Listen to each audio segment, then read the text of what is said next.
Ladies and gentlemen, my guest this week. So joining me this week is the current Pro Wrestling Ulster All-Ulster champion, Phil Boyd. Phil, thank you for joining us here on the Kickouts. Oh, no problem, Dave. Thank you for having me. More than welcome. So first of all, let's talk about what first influenced you to first become a pro wrestler. What made you try being a pro wrestler yourself when you started? Well, I think it's like everybody who's probably listening to this show. I started off as a fan, like everybody who's ever came before me. It turned out then around 2003, I just Google searched professional wrestling on the off chance there was something in Ireland to do. Mm-hmm. Came across Hamlock School, and from there I just started training. And I wouldn't say anything particularly influenced me. Like, it was just wrestling in general. I loved everything from Hogan to Michaels to Bret Hart, and when Stone Cold and the Attitude Era came in, that was it. That was kind of a push for me more so. It's pretty cool. So obviously now, you obviously talk about like the likes of Hogan and the Attitude Era. Was there any other wrestlers or people that influenced you, like for your characters, like past or present, when you began start wrestling in matches? As far as wrestlers past or present, like definitely the first person I fell in love with was X-Pac, believe it or not. Okay. Like, yeah, strange one.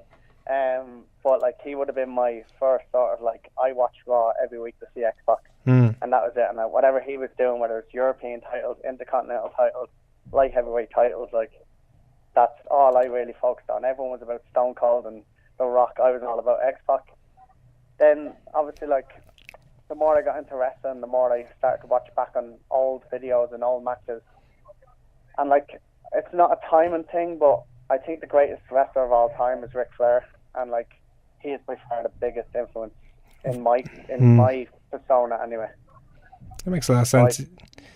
Yeah, for sure. Like, it's an unusual one with X-Pac, as I said, like, but then again, like, I can't complain myself. Like, I had a bit of a soft spot for Kurt Hennig when he was coming up, like, mostly because of his expertise as well. So I can understand. Kurt Hennig is one of these guys now that I thought, looking back on it now, I think was brilliant. But back in the day, it's probably just because I didn't know any like better. I just think it was just maybe it's just because he was such a bad guy that I hated him so much, That's it. Yeah, we didn't appreciate the actual wrestler as opposed to the character. That makes sense. So you've wrestled in different promotions, like obviously here in Ireland for the likes of CCW and Pro Wrestling Ulster, but also in promotions across Europe as well as the United States and Canada and among others. So what was it like to wrestle for all these different promotions? In fact, didn't you wrestle for in Japan as well? Yeah, I wrestled for 0-1 in Japan for a few months there in 2012. As far as the Irish promotions go, it was always good to wrestle anywhere like that. Like, I particularly have a soft spot for Pro Wrestling Ulster. Just every time I go up there, it's just top class fans, top class locker room, top guys to work for. Across Europe, I've got the chance to wrestle loads of places: Sweden, Spain, Germany. Where was it? France, the UK, but there's a lot of cool places I got to wrestle and got to meet a lot of cool people. The one really good thing about wrestling across Europe is that I feel like now I can go into a lot of cities around Europe and I have someone to sort of meet up with. Or like if I was stuck for the couch to sleep on, like, I feel like I could be anywhere in Europe and somebody's going to be able to look after me, But definitely the biggest thing was Japan. Like, the trips to America were cool and trips to Canada were cool, but definitely like that experience of wrestling Corrigan Hall in front of it must have been an experience. Wow, yeah, like super, like that was pretty cool. Train come through stuff, like I can only imagine. So obviously you were trained by like Fergal Devitt and Paul Tracy in the original Five Factory gym in Bray. How much of an influence have they been for your wrestling career?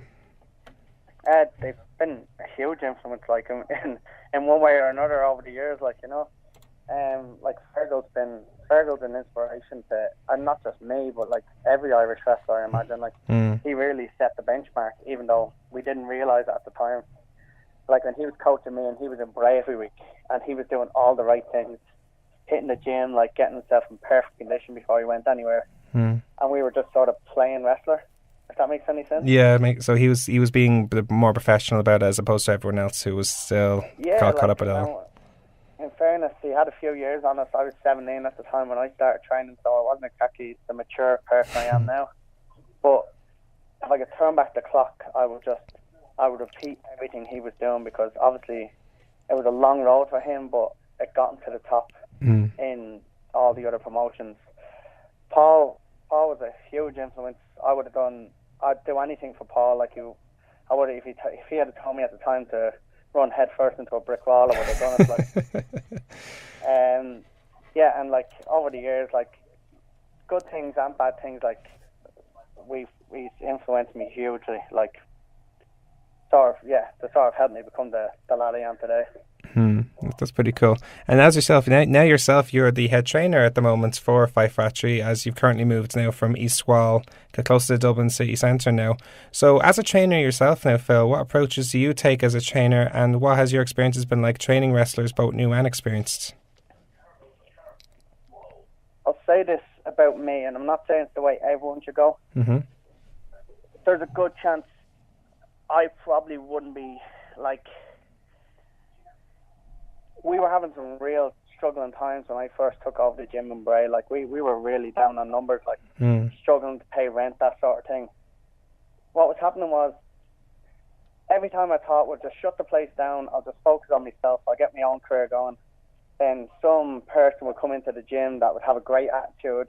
You'd see them that they just loved wrestling, like, and then all of a sudden you would keep it open just to see how they developed. And then when they moved on, someone else would come in, and someone else would come in, and someone else come in, and 14 years later, the place is still going, and it's going better than ever. Like in 14 years, I've seen a lot of people come through those doors. I pretty much know everyone who's walked in and walked out of it. The group we have right now in 2017, I think is the best group that we've ever had in that gym. And I'm including my own generation. Like I started the same week as Justin Shape, Danny Butler. You had Paddy Morrow there as well. Loads of top people in that sort of group that I trained with. And then you had a few other generations before that, but in comparison, like, this group is probably the first group that's ever rivaled that really old school NWR group. Like, so the potential is huge for this group, and otherwise, like, you know, they could reach the heights like where, like you mentioned, like the likes of Justy and Paddy and all them are doing now, certainly in the likes of OTT and beyond. So I think they're all starting to get out there. Like top guys are really starting to get out there. The one benefit that I had when I started was that there was no Irish scene. So like, you know, when I became one of the top guys in NWR Ireland, I was one of the top guys in the country. Period. Like, you know, the problem the new guys have today is that they have to kind of push. They have to push their way through me. They have to push their way through Justy onto shows. Like we're still not done by any means. Like we've still got a lot to offer wrestling. Like, but these guys are coming into a country right now. There's probably 200 wrestlers who have been fully trained up. Like if I was to book a show tomorrow, realistically, and if I had my choice of everybody in the country, you'd probably have 200 people, and you're talking about probably 20 people are only going to get onto that show. So it is a lot harder for people coming out of the training school as well with no name. That's what you have to remember, there's no name. And but in fairness, their talents are starting to shine through, and I think in 2018 they'll be all over the place, Europe included. Absolutely. Well, it's actually awesome to see and hear. Like, there's so many people going through now at the moment, like at least in comparison to a few years ago. So as for yourself now, Phil, like obviously you've been wrestling, as you said now, like for somewhere between 10-15 years, you said, or something like that? 15th year now. Okay, cool. So of all the people you've wrestled, who are your favourite wrestlers to be in the ring with, and why? I've wrestled a lot of really, really top guys. Personally, from perspective, Paddy Morrow was always, I think if you asked anyone in Irish wrestling, Paddy Morrow would have been like the top of pretty much everyone's list. Just a really, really, really good flow to matches you can have with that guy, whether you're winning against him or losing against him. He would still have such a great flow. He had such a great style to him that he could adapt to everyone else's, and that means you could easily adapt to his. There's some guys that I think are fantastic wrestlers, but whenever I wrestled them in the ring, it would always be very, very forced. Like things wouldn't flow naturally. So I see what you mean. Paddy Morrow, I think Be Cool and Sammy Day will be on that list as well. Okay. like, maybe it's because I've had more of an influence at the start of their career, like, of how they would wrestle, but, like, I think they're two guys that, like, when I get to wrestle them, it's easy. Like, I don't feel like it's hard to put stuff together and have a good match, like. It's pretty cool. It's pretty cool. Now, as yourself earlier on, like you said, you had for like you were influenced by the likes of X-Pac and like people when you were growing up. But as is there any other people that your favorite wrestlers growing up, or even right now as a fan? Right now, without sounding too wrestling snobbery here, like, I really love Tanahashi in New Japan. Like, he's just, like, when I see his matches there, I always kind of get glued into them. As far as WWE goes, like I'm a big fan of, look, all the guys in WWE are doing really good. The thing that annoys me most is that I don't usually read comments on the internet, but, like, when people slate WWE, like they say, like, they're not using these top guys, they're not using Kevin Owens right, they're not using AJ Styles right, and, like, they have the absolute best wrestlers there. Like, I just think, like, you know, I don't think there's particularly one person at the moment. I think the whole product is really good. But, like, when I see people online, they're just like, oh, it's so-and-so should be in the main event. And I'm like, you just listed off 20 guys that should be in the main event. Like, if this would happen every week, if you were booking the show, we'd be having 20 men fatal way matches, like, and, like, all your top guys were just in the main event. And they probably couldn't lose either, because then you'd be jobbing them out, like. Yeah. So, like, generally as a product, like, I'm not particularly a fan of one person over the other, like, but I think all the top guys in WWE now they're really, like, setting the benchmark for wrestling. You make a very good point, actually, where, like, you know, like, so they can't put everyone at the main event slot. Like, it's a very interesting point, like, you know, so, like, because I can't say anything, because like on our show here, we may make a comment or two about WWE, but that's only because of where we think of them as a business as opposed to the wrestlers themselves. But we feel that's a different story altogether with the wrestlers. The wrestlers are clever enough to know that they can't be in the main event every week. Like, you know what I mean? So I'm sure they're not too upset. Like, yeah, absolutely. I'm sure they're not, especially if they're paid as well as they are over there as well, and so on and so forth. So, as for yourself, Phil, like, in your 14-15 year career, what have been the highlights of your wrestling career so far? Personally, probably the first time I ever won a title would have been really the big one. Like, it sounds small, but winning the NWA tag team titles with Adam Abs and Bray in the Wolf Tone still was, like, really highlight for me. Like, that was, like, every hour of training I did, like, the hours of training every week in, week out, that kind of accumulated to it, like. And then there's all those small targets then, like the first time you get to wrestle in the UK, first time someone flies you in. For example, when I did seminars in Spain and stuff like that, and did one in Sweden and Belgium and stuff as well, like. But like wrestling in the Walmart in San Bernardino in California. Wow. Wrestling in the car park of a Walmart. And I just said, this is surreal, like, you know what I mean? This is like, so we're in America and I'm just literally, the sun's beaming off us and we're standing in the car park with like 40 people watching us, like. But it's one of those moments when I just kind of like looked around and I said, this is just mad, like, and this is one of the reasons why I never went on to like worry about becoming an accountant or anything like that. That's it. Like, these sort of trips, every little trip, and then, like I was saying, getting to wrestle in Corrigan Hall, like, well, I didn't even appreciate it as much until I got there.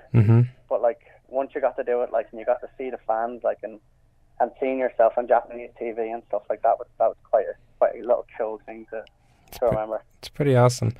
So obviously now, it looks like obviously you still have a lot of more wrestling to do, because as you said, you're a champion in a couple of promotions now, obviously not just in Pro Wrestling Ulster, but you're a champion in Germany as well. Phil Boyd champ again. Yeah, so do you have any other long-term or short-term goals you'd still like to accomplish in your wrestling career?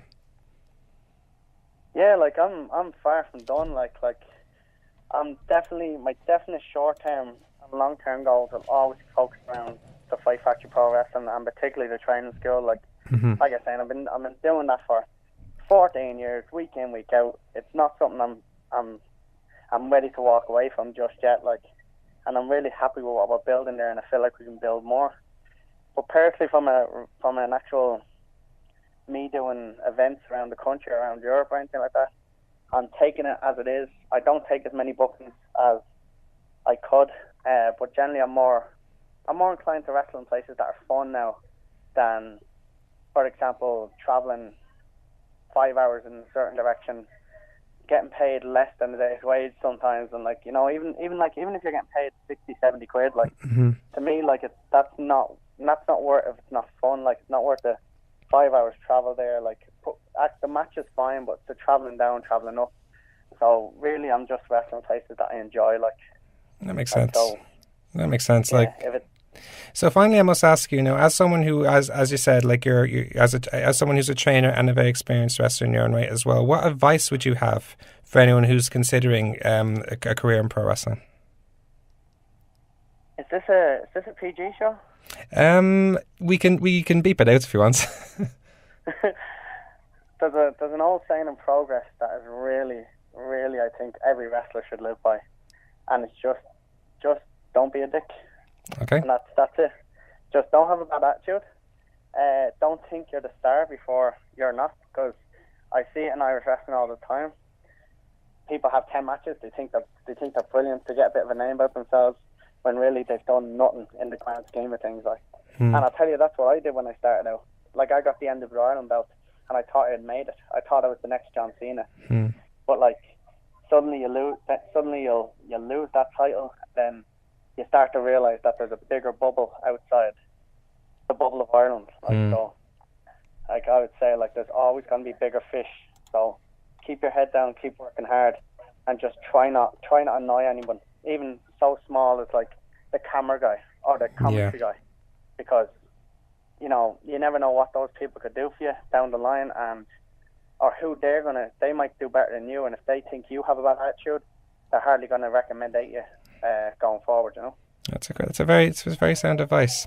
So obviously, you can catch Phil now. He'll be part of the Celtic Cup coming up in August 26th, the Cluster FUCK 2, happening on Saturday 26th at the Wellington Park Hotel in Belfast. And you can catch Fight Factory Pro Wrestling's next show on Friday, 1st of September in the Sean O'Casey Community Centre in Eastwall. Tickets are available for that on eventbrite.ie. Phil, it's been terrific talking to you. I had a great time talking to you about everything here. We wish you all the best and more, and we hope to talk to you again soon. No problem there. Thank you. Thank you.